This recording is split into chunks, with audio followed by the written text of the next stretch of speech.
I like getting POV shots for my videos, whether I'm skating, cooking, taking street photos, or just walking around my neighborhood. My favorite camera to do that has been the DJI Action 2. It's small, easy to mount, and it shoots in 4K. Insta360 then released the GO 3S, and I had to pick it up.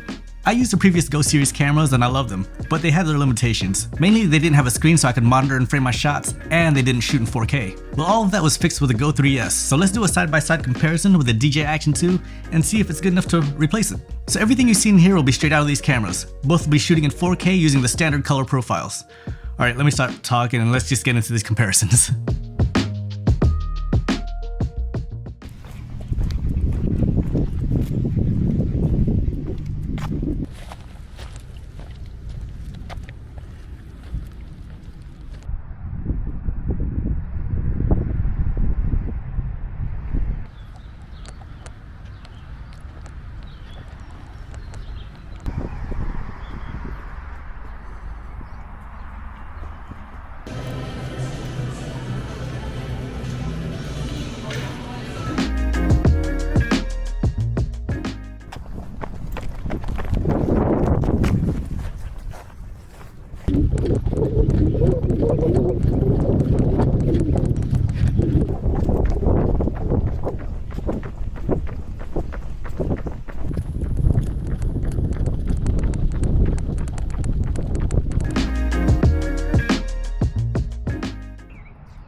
Alright, doing a mic test on both these cameras. Over here we have the Insta360 GO 3S.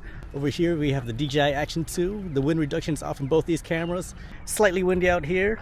Got my camera buddy here with me, my second shooter. How's it sounding? Which one sounds better? Alright, it is hot out here. I'm sweating like crazy. The Action 2 has overheated on me twice now. Been out here probably like 15-20 minutes now. The GO 3 is still going strong. There is sweat in my glasses. It's hot. All right, let me cool down. All right, so finally back indoors, not sweating anymore. You don't have to see that nastiness anymore. AC's going in here, so I don't think you should be able to hear it in here, but it is blowing inside my place. Yeah, how's it sounding? Insta360 GO over here, DJI Action 2 over here.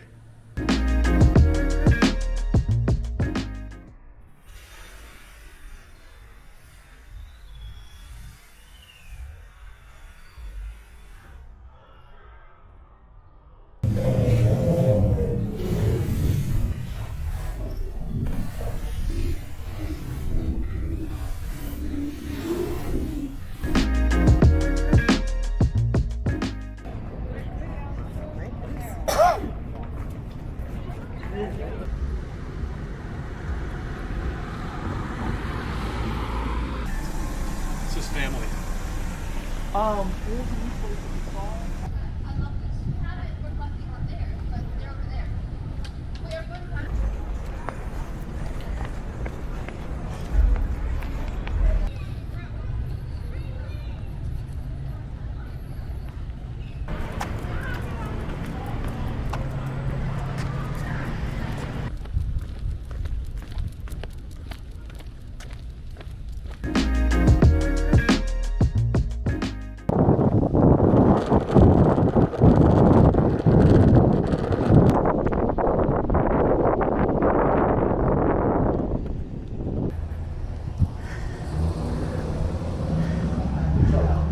I'm here every day, so she knows already. Yeah, yeah. Yeah.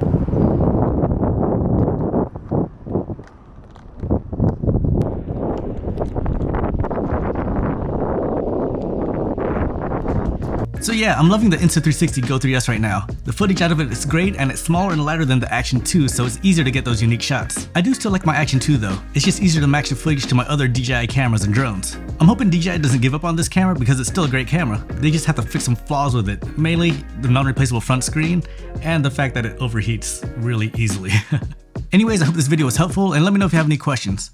Alright, I'm gonna go grab some ice cream because I need to cool down. It's hot out there. See ya.